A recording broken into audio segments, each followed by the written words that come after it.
Hello students, hope you are doing well. आप घरों में बहुत अच्छे से अपनी पढ़ाई कर रहे होंगे, अपने टाइम को खूब अच्छे से यूटिलाइज़ कर रहे होंगे।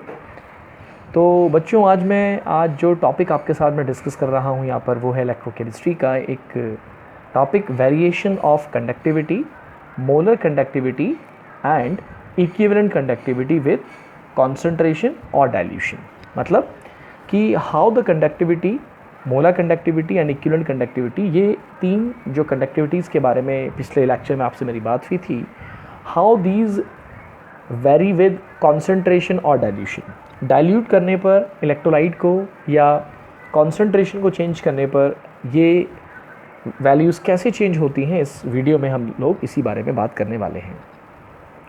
तो कंडक्टिविटी, जिसे आप कहते हैं conductivity kappa, is inversely proportional to dilution and directly proportional to concentration.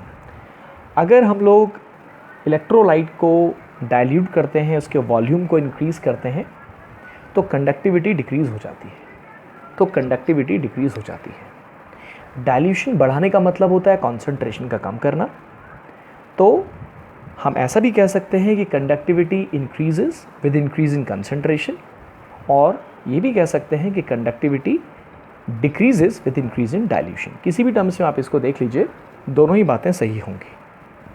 तो कंडक्टिविटी डाइल्यूशन के बढ़ाने से डिक्रीज होती है, जबकि molar conductivity lambda M and equivalent conductivity ये डाइल्यूशन के बढ़ाने से बढ़ती है और कॉन्सेंट्रेशन के कम करने से कम होती है। डाइल्यूशन के बढ़ाने से बढ़ती है और कॉन्सेंट्रेशन के कम होने से, यानी कि डायरेक्टली प्रोपोर्शनल टू डाइल्यूशन है और इन्वर्सली प्रोपोर्शनल टू कॉन्सेंट्रेशन है। कॉन्सेंट्रेशन डिक्रीज होगी तो इक्विवेलेंट कंडक्टिविटी बढ़ेगी। तो दोनों में रिलेशन अगर हम देखें तो ये डाइल्यूशन के कापा डाइल्यूशन के इन्वर्सली प्रोपोर्शनल है, जबकि मोलर कंडक्टिविटी और इक्विवेलेंट कंडक्टिविटी डाइल्यूशन के डायरेक्टली प्रोपोर्शनल है। अब हम लोग रीज़न की तरफ बढ़ते हैं कि क्यों हमारी कंडक्टिविटी डाइल्यूशन के बढ़ाने से कम हो जाएगी। तो इसके लिए हमें मालूम होना चाहिए कंडक्टिविटी का, कि कंडक्टिविटी आप कहते किस चीज़ को हैं। किसी भी इलेक्ट्रोलाइट की अगर हमें कंडक्टिविटी निकालनी हो तो क्या हम उसको कैसे एक्सप्लेन करेंगे। तो देखिए, कंडक्टिविटी क्या है। कंडक्टिविटी 1 ml या 1 सेंटीमीटर क्यूब, कुछ भी कह लीजिए, 1 ml या 1 सेंटीमीटर क्यूब जो इलेक्ट्रोलाइट हमारे पास अगर है, 1 ml या 1 सेंटीमीटर क्यूब अगर हमारे पास जो इलेक्ट्रोलाइट है, इतने वॉल्यूम में अगर हमारे पास जो इलेक्ट्रोलाइट है, उस इलेक्ट्रोलाइट का जो कंडक्टेंस होता है, आयंस का जो कंडक्टेंस होता है, उसी को हम लोग कंडक्टिविटी कहते हैं। यानी कि अगर हम लोग यहाँ पर एक क्यूब कंसीडर करें जिसका सारे डायमेंशंस 1 ले लीजिए आप, इसकी लेंथ, इसकी हाइट, इसकी विड्थ सब 1 मान लीजिए, तो ऐसे क्यूब को हम लोग यूनिट क्यूब कहते हैं, क्योंकि इसका वॉल्यूम 1 सेंटीमीटर क्यूब है। इसका वॉल्यूम 1 सेंटीमीटर क्यूब है, तो इसीलिए हम लोग इसको यूनिट क्यूब भी कह देते हैं। तो इस क्यूब के अंदर जो इलेक्ट्रोलाइट है, अगर उसके वॉल्यूम की बात की जाए तो वो 1 सेंटीमीटर क्यूब होगा, या फिर हम कह सकते हैं कि वो 1 ml होगा। इसके अंदर जो इलेक्ट्रोलाइट इसके अंदर पड़ा हुआ है। ओके, तो इतने इलेक्ट्रोलाइट का जो कंडक्टेंस होता है उसी को हम कंडक्टिविटी कहते हैं। यानी कि कंडक्टिविटी में हमें केवल कितने इलेक्ट्रोलाइट का, आउट ऑफ टोटल इलेक्ट्रोलाइट, हमें कितना इलेक्ट्रोलाइट देखना होगा। हमें केवल 1 सेंटीमीटर क्यूब या 1 ml जो हमारे पास इलेक्ट्रोलाइट है, उसके कंडक्टेंस को देखना होगा कि उसका कंडक्टेंस कितना है, उसके आयंस का कंडक्टेंस कितना है।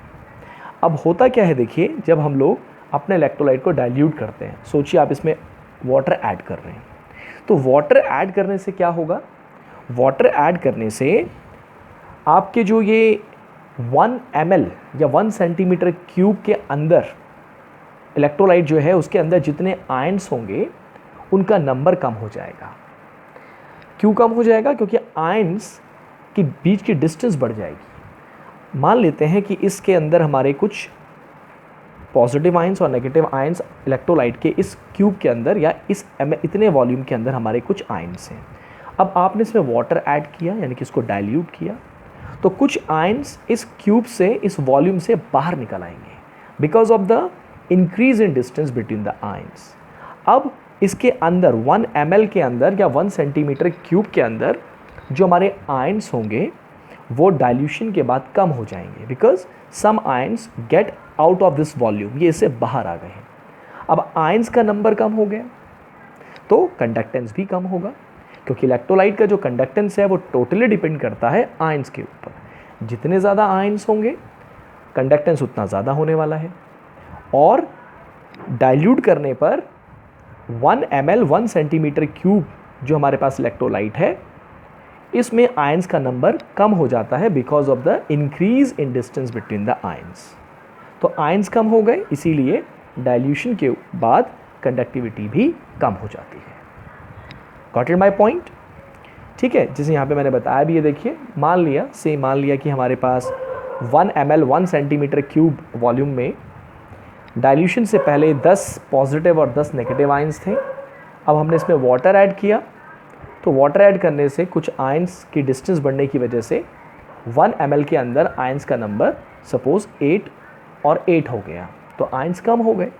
आयंस कम हो गए तो आपका कंडक्टेंस भी कम हो जाएगा, दैट इज कंडक्टिविटी भी कम हो जाएगी। ओके, नाउ अगली बात हम लोग करते हैं बच्चों, variation of molar conductance with concentration. Concentration या डाइल्यूशन कुछ भी आप कह लीजिए, कंफ्यूज नहीं होना इस बात से आपको। डाइल्यूशन कह लीजिए, कॉन्सेंट्रेशन कह लीजिए, दोनों रेसिप्रोकल हैं। डाइल्यूशन बढ़ाने का मतलब कंसेंट्रेशन कम करना, या कंसेंट्रेशन बढ़ाने का मतलब डाइल्यूशन कम करना, दोनों एक दूसरे के रिवर्स हैं, रेसिप्रोकल हैं। तो आप किसी भी टर्म में बात कर लेंगे तो इससे कोई फ़र्क नहीं पड़ने वाला है। तो यहाँ पर हम लोग बात करेंगे variation of molar conductance. Molar conductance का वेरिएशन हम पढ़ने जा रहे हैं कॉन्सेंट्रेशन के साथ। एक बार हम लोग स्ट्रॉन्ग इलेक्ट्रोलाइट के लिए बात करेंगे, एक बार हम लोग वीक इलेक्ट्रोलाइट के लिए बात करेंगे। ओके, कंडक्टिविटी चाहे स्ट्रॉन्ग इलेक्ट्रोलाइट हो चाहे वीक इलेक्ट्रोलाइट हो, हमेशा डाइल्यूशन के बढ़ाने से कम होता है और कॉन्सेंट्रेशन के बढ़ाने से बढ़ता है। यहाँ पर वीक और स्ट्रॉन्ग का कोई कॉन्सेप्ट नहीं है। जबकि मोलर कंडक्टिविटी में अगर हम बात करेंगे तो स्ट्रॉन्ग इलेक्ट्रोलाइट के लिए आपका जो वे ऑफ वेरिएशन होगा वो अलग होगा और वीक के लिए अलग होगा। तो पहले बात करते हैं स्ट्रॉन्ग इलेक्ट्रोलाइट के मोलर कंडक्टेंस के ऊपर कि कैसे स्ट्रॉन्ग इलेक्ट्रोलाइट का मोलर कंडक्टेंस कॉन्सेंट्रेशन या डाइल्यूशन के चेंज करने से वेरी करता है। Got it?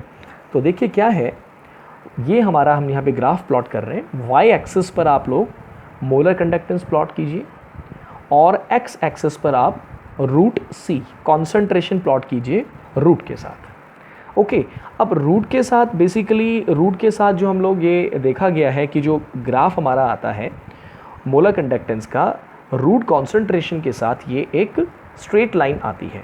मतलब अगर हम यहाँ पे कॉन्सेंट्रेशन लेते हैं तो जो ग्राफ आता वो काफ़ी जिगजैग टाइप का आता। तो उस चीज़ से बचने के लिए जो हमने मोलर कंडक्टेंस का ग्राफ देखा है वो रूट कॉन्सेंट्रेशन के साथ देखा गया है, क्योंकि प्रैक्टिकली अगर हम इस चीज़ को देखेंगे तो मोलर कंडक्टेंस का जो ग्राफ होता है रूट कॉन्सेंट्रेशन के साथ वो एक सिंपल ग्राफ आता है जिसे स्टडी करना आसान होता है, इसीलिए रूट कॉन्सेंट्रेशन लिया जाता है। तो अगर हम लोग मोलर कंडक्टेंस को रूट कॉन्सेंट्रेशन के साथ ग्राफ प्लॉट करेंगे तो आपके पास ग्राफ कुछ इस तरीके का आने वाला है। स्ट्रॉन्ग इलेक्ट्रोलाइट की हम बात कर रहे हैं, इस तरीके का कुछ ग्राफ आने वाला है, just like a straight line. इस तरीके से आपका ग्राफ आएगा। अब आपको इसको किसी भी तरीके से स्टडी कर सकते हैं। देखिए यहाँ से आप आगे की तरफ जा रहे हैं तो कॉन्सेंट्रेशन बढ़ रही है ना। कॉन्सेंट्रेशन बढ़ रही है तो डाइल्यूशन कम हो रहा है ना, ऐसा भी कह सकते हैं, डाइल्यूशन कम हो रहा है। यानी कि कंसंट्रेशन बढ़ रही है और डाइल्यूशन कम हो रहा है। अगर डाइल्यूशन कम होगा या कंसंट्रेशन बढ़ेगी तो आपका मोलर कंडक्टेंस डिक्रीज़ होगा, क्योंकि कंसंट्रेशन के बढ़ाने से ये डिक्रीज़ होता है और डाइल्यूशन के कम करने से डिक्रीज़ होता है। समझ में आ रही बात आपको? आगे जाने पर कॉन्सेंट्रेशन बढ़ रही है या फिर आप डाइल्यूशन की टर्म में बात करोगे तो डाइल्यूशन कम हो रहा है। तो डाइल्यूशन कम हो रहा है तो आपका मोलर कंडक्टेंस भी कम हो रहा है। इनिशियली यहाँ से ये चलकर नीचे की तरफ आ रहा है। आप इसको रिवर्स ऑर्डर में पढ़ सकते हैं। यहाँ से इधर आने पर अगर हम लोग राइट से लेफ़्ट की तरफ आते हैं तो ये देखिए ये कंसंट्रेशन आपकी कम हो रही है, यानी कि डाइल्यूशन बढ़ रहा है। डाइल्यूशन बढ़ेगा तो ग्राफ को फिर इस तरीके से स्टडी कीजिए। डाइल्यूशन बढ़ रहा है तो आपका ये मोलर कंडक्टेंस भी बढ़ रहा है। प्रैक्टिकली आप जब ये ग्राफ प्लॉट करेंगे तो ये आपको यहीं तक मिलने वाला है, यहीं तक मिलने वाला है, यानी कि ये आगे आपको ग्राफ नहीं मिलेगा। ये तो हमने एक्स्ट्रा प्लॉट किया है, लेकिन अगर हम प्रैक्टिकली देखेंगे तो आपको ग्राफ यहीं तक मिलने वाला है। नाउ ये ग्राफ हमें यहाँ तक क्यों नहीं मिल पाएगा? इसलिए देखिए बच्चों कि यहाँ तक ये ग्राफ अगर आप प्लॉट करते हैं तो इस पॉइंट पर अगर आप देखें तो कॉन्सेंट्रेशन ज़ीरो हो जाएगी, और प्रैक्टिकली इलेक्ट्रोलाइट की कॉन्सेंट्रेशन ज़ीरो नहीं हो सकती है। कॉन्सेंट्रेशन ज़ीरो होने का मतलब इलेक्ट्रोलाइट है ही नहीं, तो प्रैक्टिकली ये बात मुमकिन नहीं है ना। हम मैथमेटिकली इस बात को या ग्राफिकली इस बात को हम ज़रूर पढ़ रहे हैं, लेकिन प्रैक्टिकली आप सी कंसंट्रेशन अगर ज़ीरो हो जाती है तो मोलर कंडक्टेंस आप प्रैक्टिकली नहीं निकाल पाओगे। थ्योरेटिकली और mathematically we can do so, but practically it is not possible कि आप ज़ीरो कंसंट्रेशन पर किसी भी इलेक्ट्रोलाइट का मोलर कंडक्टेंस कैलकुलेट कर सको। तो ये ग्राफ कभी भी इस लाइन को प्रैक्टिकली टच नहीं करता है। अगर आप लैब के अंदर ये ग्राफ स्टडी करें और इसको प्लॉट करना चाहें तो ये ग्राफ आपको यहाँ तक नहीं बल्कि यहीं तक बीच तक आपको क्या मिलने वाला है।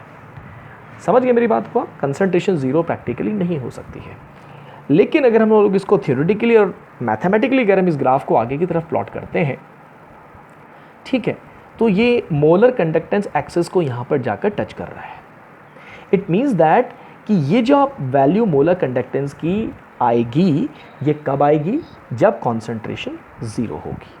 तो जब कॉन्सेंट्रेशन ज़ीरो होगी तो जो मोलर कंडक्टेंस होता है किसी भी इलेक्ट्रोलाइट का, स्ट्रॉन्ग इलेक्ट्रोलाइट का, वो कहलाता है molar conductance at zero concentration, या फिर आप डाइल्यूशन की टर्म में भी कह सकते हो कि molar conductance at infinite dilution. क्योंकि अगर कंसंट्रेशन ज़ीरो होगी तो डाइल्यूशन अपने आप इनफाइनाइट हो जाएगा, क्योंकि दोनों एक दूसरे के रेसिप्रोकल होते हैं। तो molar conductance at zero concentration and molar conductance at infinite dilution, आप कुछ भी कह सकते हो। और इसी मोलर कंडक्टेंस को ज़ीरो कॉन्सेंट्रेशन पे जो मोलर कंडक्टेंस आपका आता है, थ्योरेटिकली जो आता है, ये कहलाता है बच्चों लिमिटिंग मोलर कंडक्टिविटी, क्योंकि this is the maximum molar conductivity of an electrolyte. इससे ज़्यादा मोलर कंडक्टिविटी इलेक्ट्रोलाइट की नहीं हो सकती है। समझ गए मेरी बात को?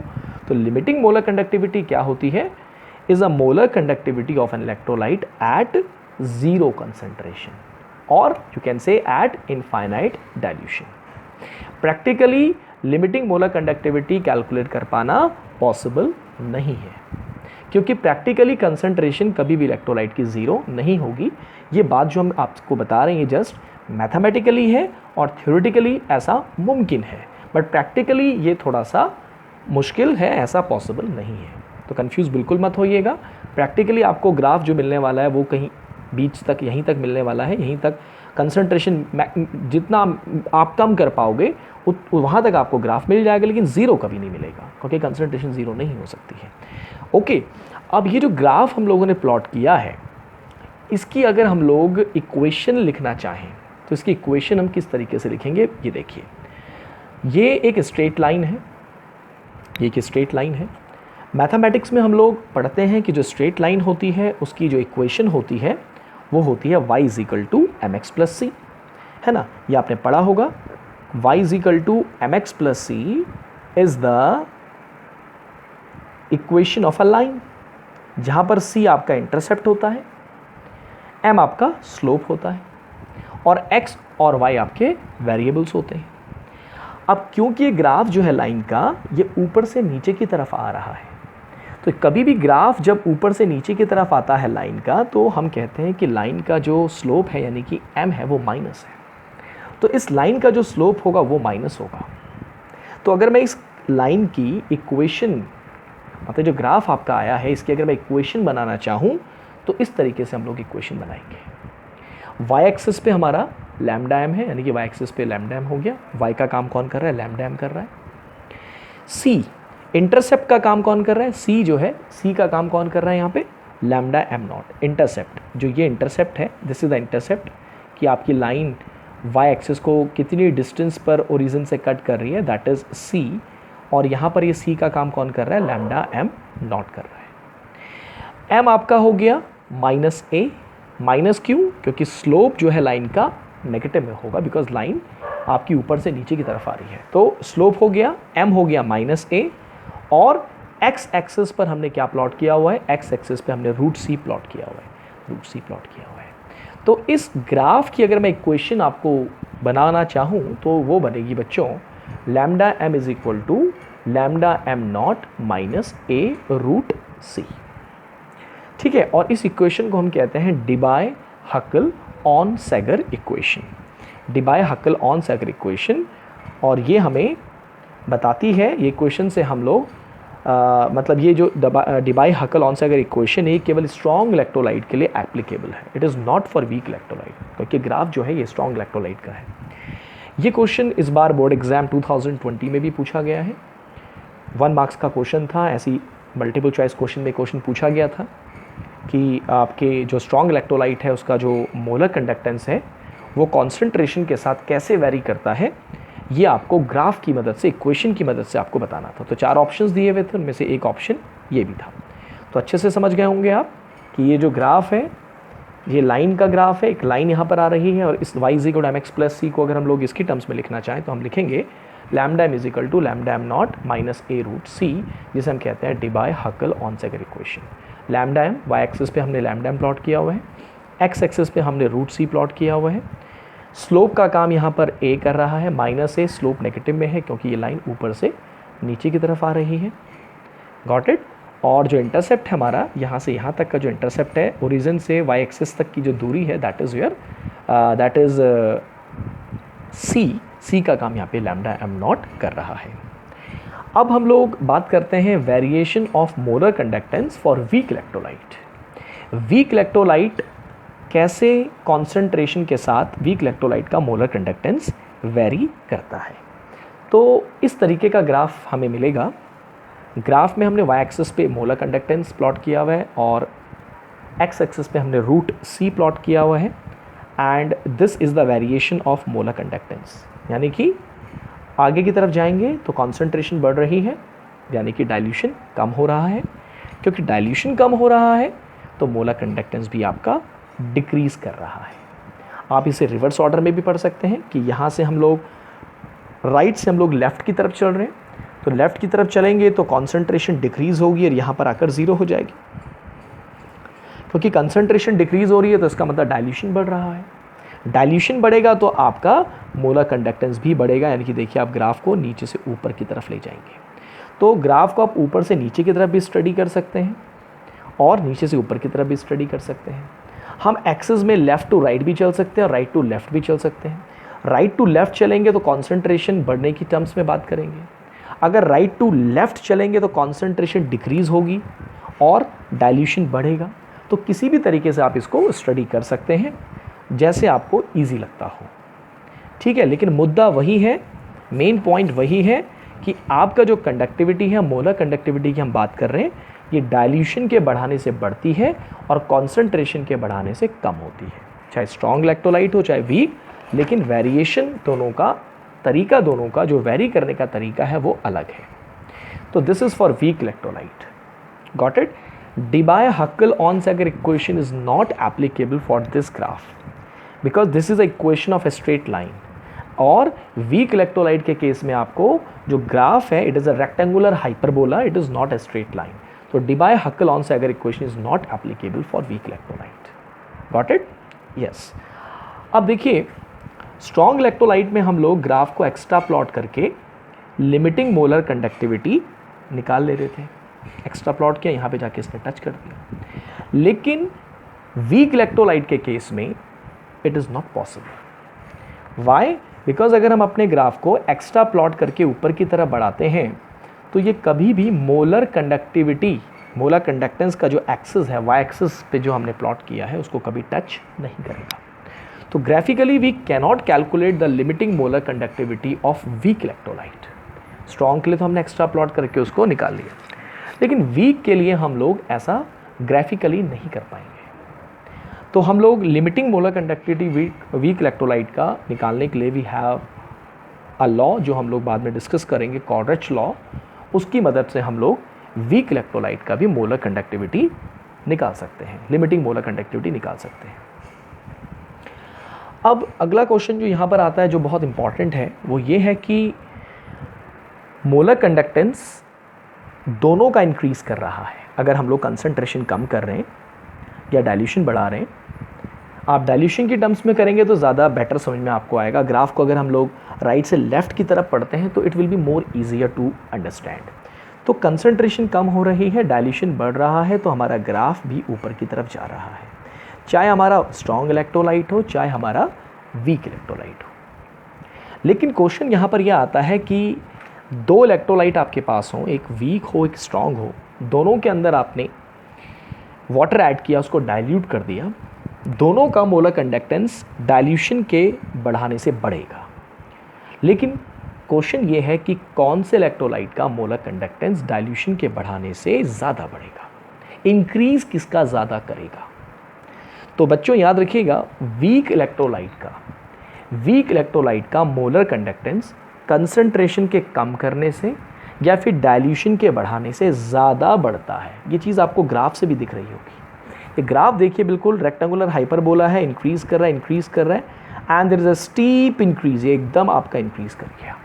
जबकि अगर स्ट्रॉन्ग इलेक्ट्रोलाइट में देखेंगे तो इट इज़ इंक्रीज़ कर रहा है, but it is increasing slowly, हल्के बढ़ रहा है, बहुत ज़्यादा नहीं बढ़ रहा है। जबकि वीक इलेक्ट्रोलाइट में it is increasing and there is a steep increase, एकदम ऊपर चला गया। तो वीक इलेक्ट्रोलाइट का मोलर कंडक्टेंस डाइल्यूशन के बढ़ाने से ज़्यादा इंक्रीज होता है। इंक्रीज दोनों का होता है, लेकिन वीक का इंक्रीज ज़्यादा होता है।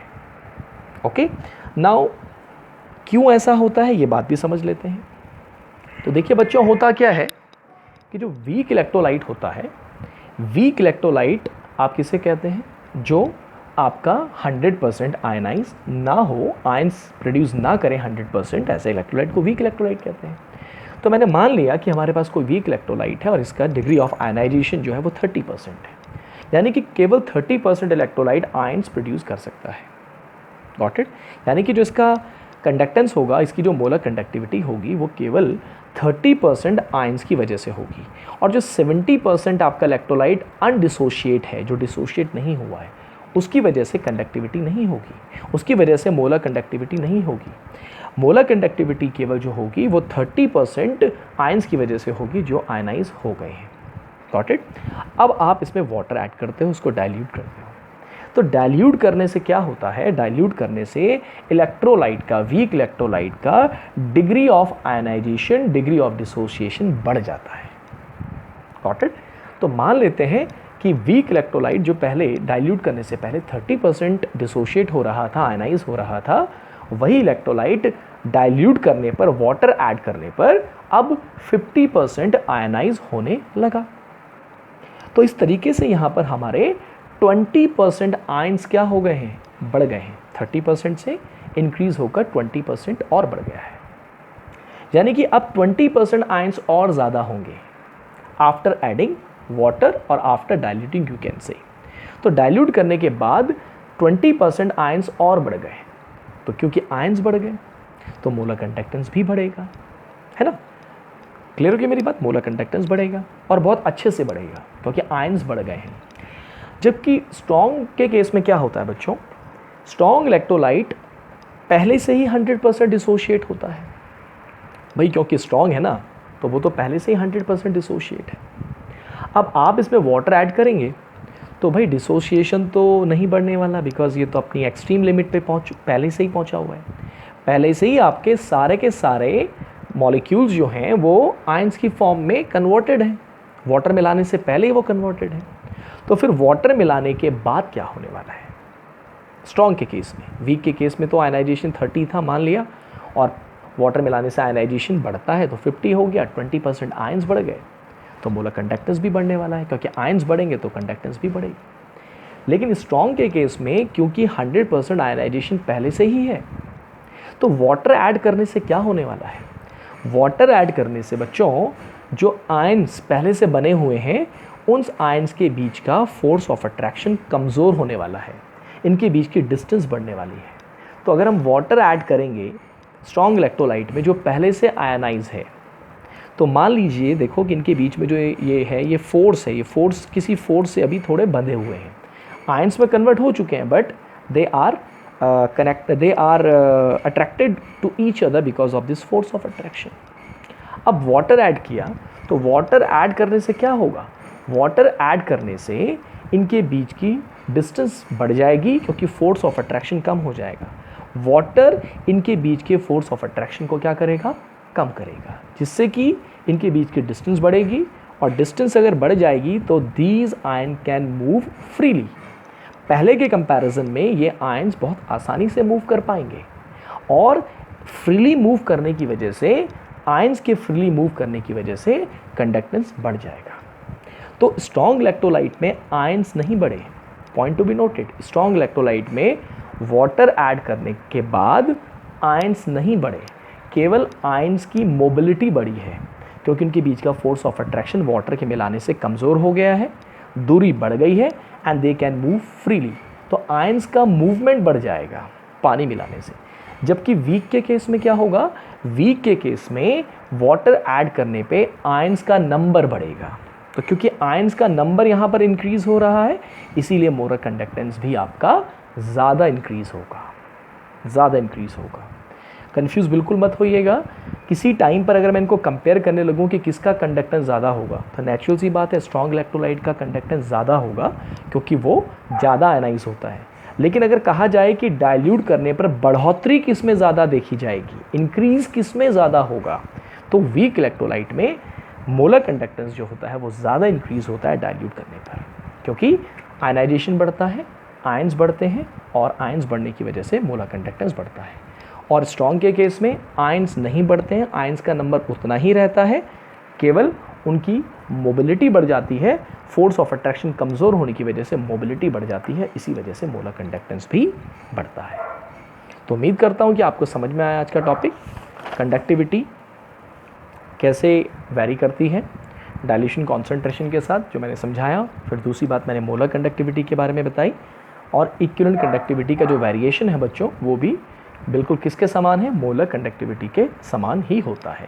यानी कि ये दोनों ही डाइल्यूशन के बढ़ाने से बढ़ते हैं और कॉन्सेंट्रेशन के बढ़ाने से कम होते हैं, जबकि कंडक्टिविटी जस्ट अपोजिट इसका वेरिएशन शो करता है। तो आपको डायरेक्टली भी पता होनी चाहिए बात, और विद रीज़न भी आपको ये बात अच्छे से क्लियर होनी चाहिए। ग्राफ आपको अच्छे से मालूम होने चाहिए, ये ग्राफ स्ट्रॉन्ग के लिए है, ये ग्राफ वीक के लिए है। इस ग्राफ की अगर हम इक्वेशन बनाएं तो डिबाय-हक्केलॉन से अगर इक्वेशन बन जाती है, क्योंकि स्ट्रेट लाइन है, ये रेक्टेंगुलर हाइपरबोला है, इसके लिए इक्वेशन नहीं है। तो ये सारी बातें मैंने आपको यहाँ पर बताई हैं। तो उम्मीद करता हूँ कि आपको टॉपिक समझ में आया होगा, और इसे आप रिवाइज़ करें, अच्छे से रहें, अच्छे से रिवाइज़ करें। तब तक के लिए आप सभी को ऑल द बेस्ट।